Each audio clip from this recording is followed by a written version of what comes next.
Hello and welcome to all of you for today's lecture. Last time we have seen few examples on infrared spectroscopy.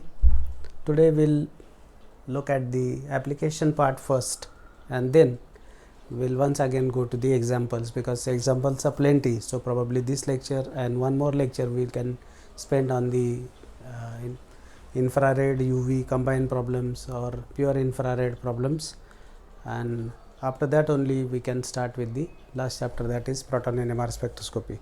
Now when it comes to the application part of the IR spectroscopy, just like UV spectroscopy, we have seen how it is useful in the structure determination of organic compound. So first application is by default is determination of structure.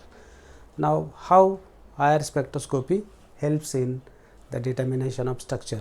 The first foremost thing is IR spectroscopy reveals about the functional group present in the molecule. So from functional group frequencies that chart every functional group and the frequencies that chart, you can check with it the presence of functional group. If carbonyl, for example, if carbonyl group is there, then it has to be between 1680 to 1800, that region. So that region is dedicated to carbonyl group. If it is 1600, then we can think of double bond. If it is 2200, we can think of triple bond and so on. So partial structure in terms of functional group can be revealed from the IR spectrum. Second thing is the aromatic region. Now aromatic region, we always get two peaks, one at 1500, the other one at 1600, that is the characteristic. So aromatic region is occupied in infrared spectrum, that means the aromatic compound is there, and still we can find out the substitution pattern of the aromatic ring, whether it is mono substituted, ortho disubstituted, meta disubstituted, para disubstituted, by looking at CH out of plane bending vibrations of the aromatic compound and from the infrared spectrum. Third important thing is you can find out the identity of a compound. According to rule, no two different compounds can have same fingerprint region. So fingerprint region is used to find out whether the compound is known in the literature or it is new compound. So if known data is there from encyclopedia, you can always check and put those two spectra above each other. If the fingerprint region is matching, that means those two compounds are same, otherwise they are different. So that fingerprint region is another thing. So here functional group, aromatic region, and substitution pattern of aromatic region, and finally the fingerprint region. So all these things can tell you combinedly about the partial structure of the compound. Total structure cannot be revealed from UV-IR, it is revealed from the proton NMR, C13 NMR, mass spectrometry and so on. So that collective thing tells you the correct structure of the compound. Second thing is study of chemical reaction. So last time we have seen few examples wherein we have written few things like reactions. Today I will just put few reactions, that is regarding the reactions we are talking about, how IR is useful in monitoring the reaction or studying the reaction.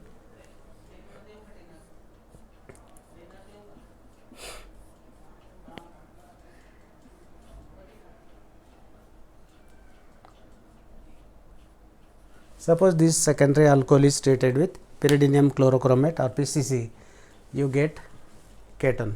So cyclohexanol becomes ketone. Now if you look at the infrared spectrum, this will be around 3500 and this is mu h stretching frequency. mu is frequency. So stretching frequency of OH is 3500 reciprocal of centimeter. That is characteristic of this alcohol, the secondary alcohol. When it is becoming ketone, then we expect carbonyl stretching frequency around 1720. This is also stretching frequency. So while monitoring the reaction, you have to look at the infrared peaks of reactant. Now this very peak should not be there in the product peak, otherwise the reaction is incomplete. Total disappearance of 3500 peak and rising of the 1720 peak tells you that this reaction is complete and ready to work up. Second example in the same regard, I will put second example also.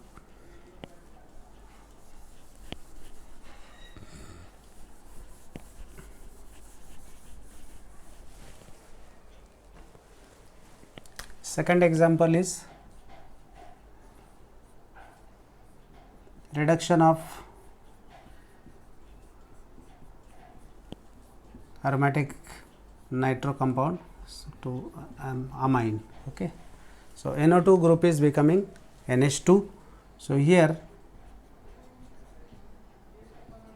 these are two peaks for NO2 group, 1350, 1530, whereas for NH2 it will be around 3300. This is nu of NH stretching frequency. So you can find out disappearance of these peaks, appearance of this peak. That's all. That is how the reaction is monitored. Even you can take the aliquot of the reaction mixture and subject it to the infrared spectral determination. Now third one is hydrogen bonding. Now hydrogen bonding is possible within the molecule or within two different molecules and depending upon the presence of donor acceptor groups. So the best example to study hydrogen bonding is the isomers para hydroxybenzaldehyde and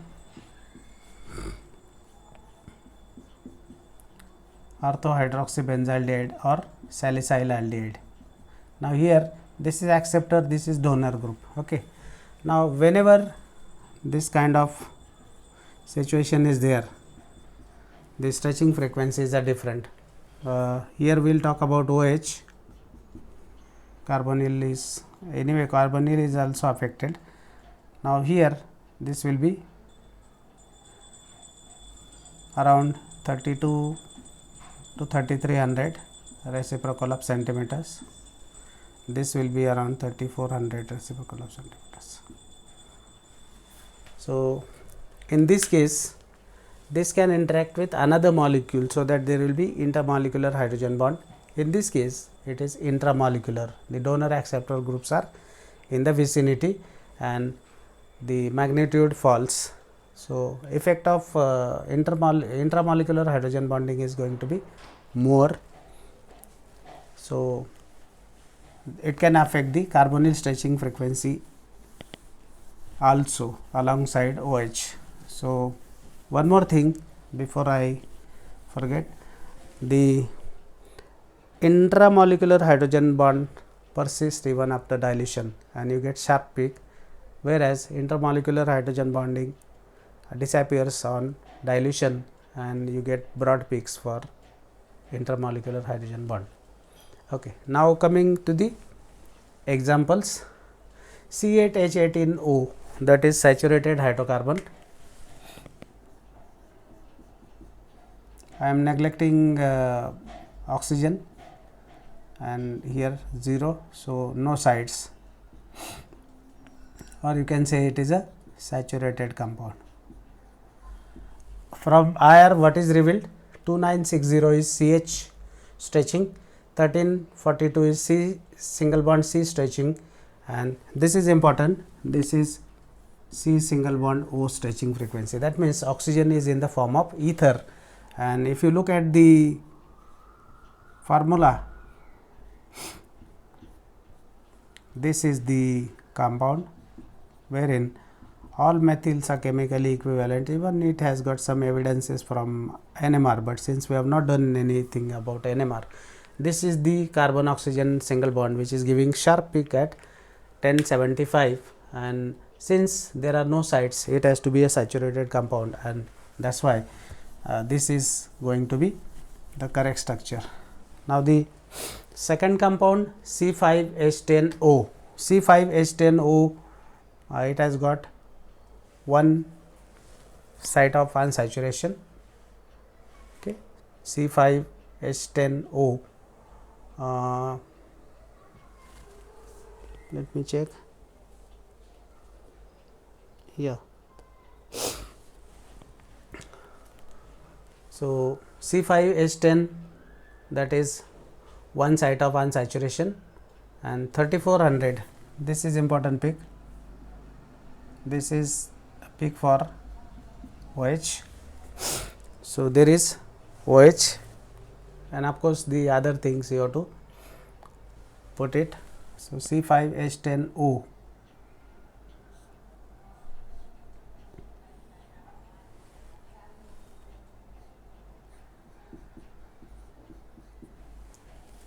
I can think of this 5 carbons, 10 hydrogens and 1 oxygen. So, this is the structure. 2950 is CH stretching and 1000 is C single bond O stretching.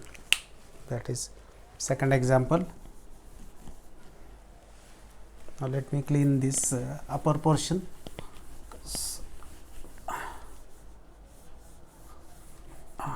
Now, third example, C6H12O, one site of unsaturation,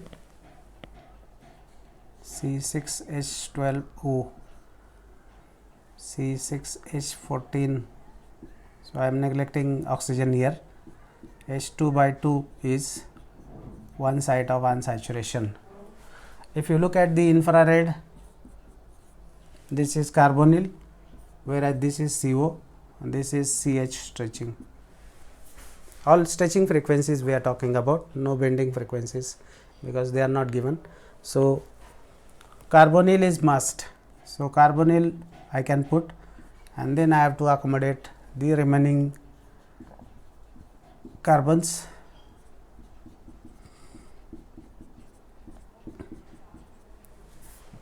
So, 1, 2, 3, 4, 5, 6. So, this is going to be your 3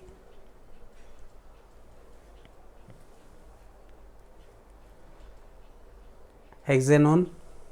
Even you can think of 2 hexanone also, no problem, because that is not, that you cannot decide from IR.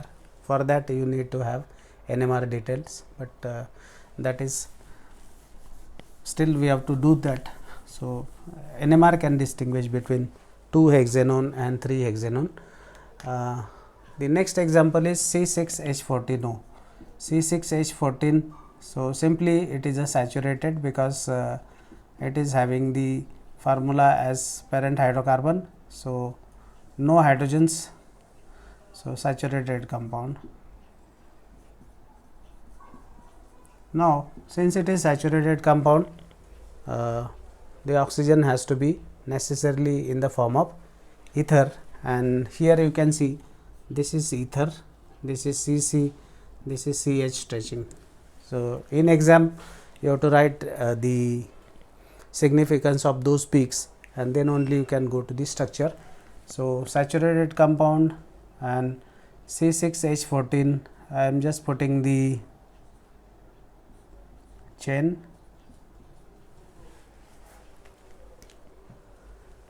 The remaining thing like 3 to 5, 7, 9, 11 and 14. So, this is going to be the ether, and you can put the remaining hydrogens there. Now, the C4H8O2, like C4H10, C4H8, 2 hydrogen deficiency is there, one site of unsaturation for this compound C4H8O2. 1720 looks like carbonyl. 2500 to 32, this is COOH. 1413, that is CC, and 1200 is maybe CO or some shoulder. Here it is acid, so I'll just put acid directly.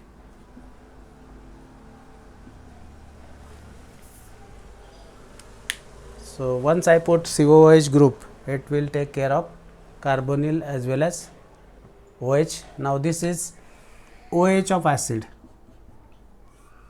not COOH group. We are talking about this group, this OH of carboxylic acid. So this OH is giving broad signal, and we have seen that broad signal is because of the dimerization, wherein two carboxylic group interact with each other from two different molecule, and the dimer formation is responsible for the chelation, and that chelation is causing the problem. It is 4 carbon units, so let me put it 1 2 3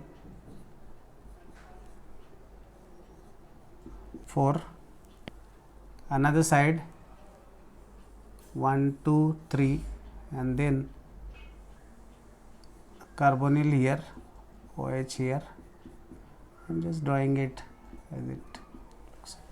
You can draw it better. So this is the chelation or dimerization, you can say, and this kind of bonding is causing the broadening of OH, and of course carbonyl is also affected alongside. So some examples.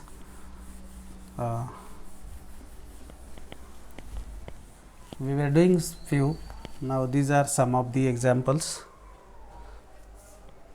Now differentiate, like how to distinguish two compounds on the basis of IR spectroscopy.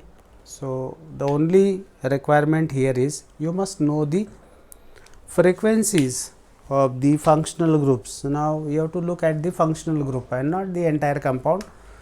Remember, this is the functional group, this is the functional group of our interest.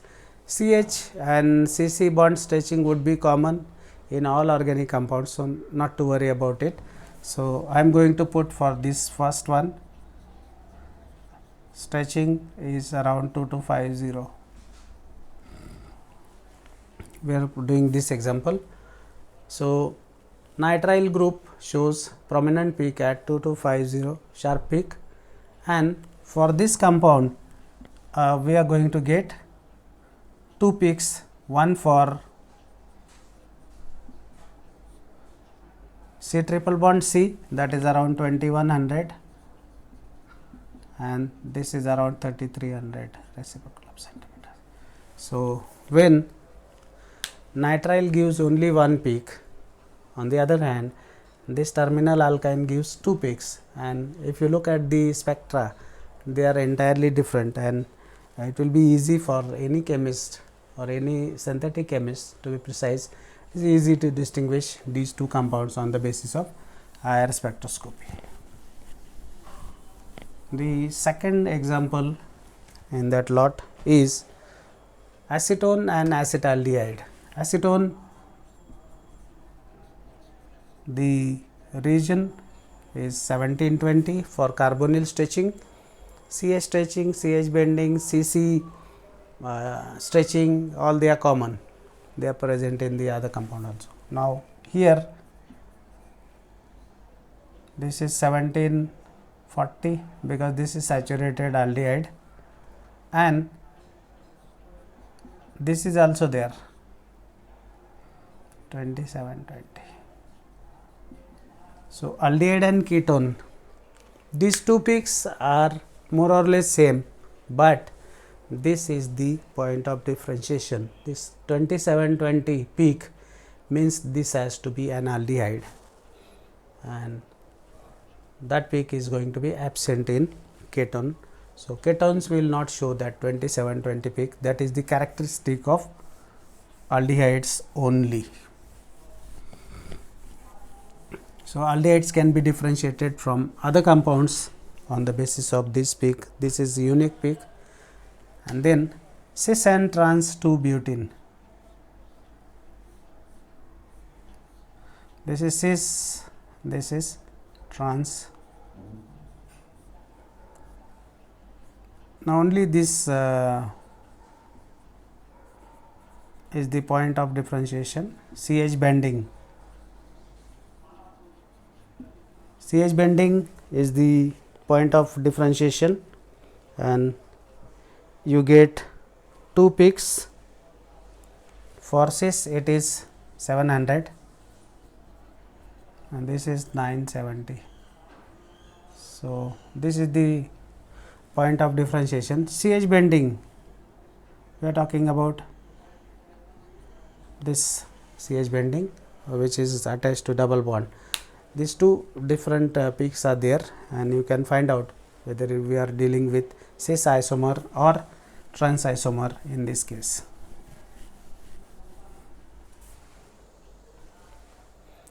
Then phenol and anisole. Phenol, this is phenol, this is anisole. So phenol OH stretching 3500 roughly, mu CO, because now OH is not there, this is going to be 1200. So this is the major difference.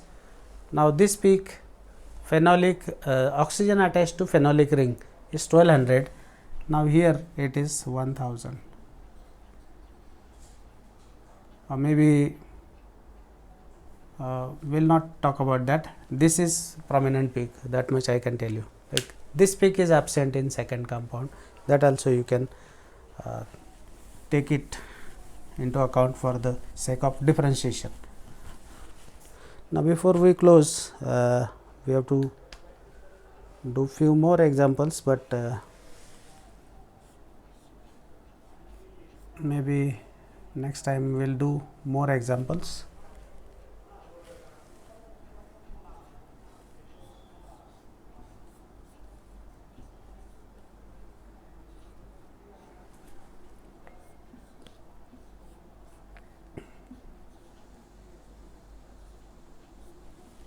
One, 2 and 3. There are 3 lactones, and the frequencies are given as 1745, 1720 and 1760. These are all values of carbonyl stretching frequencies. You have to match to these compounds. So whether 1745 belongs to first compound, last compound, that you have to decide. Now this is 1745, the nominal thing. Now here conjugation is there, so conjugation will lower, and this is a reverse conjugation which is causing hike in the carbonyl stretching frequency. That is indeed the case. So they are given in random, so you have to match.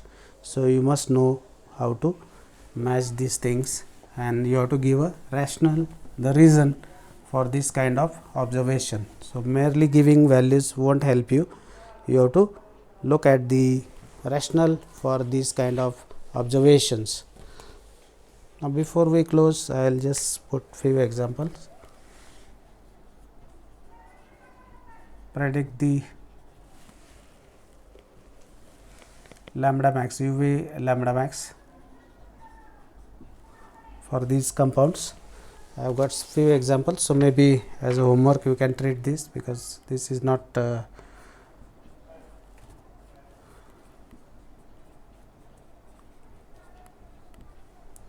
is one first example.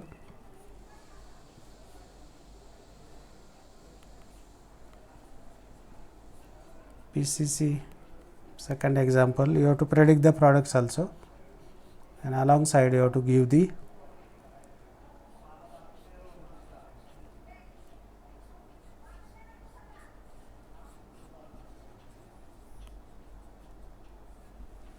predict the products and the spectra UV lambda max for the products. That's all for today. Next time once again we'll do some more examples on UV IR, and hopefully by next lecture it will be complete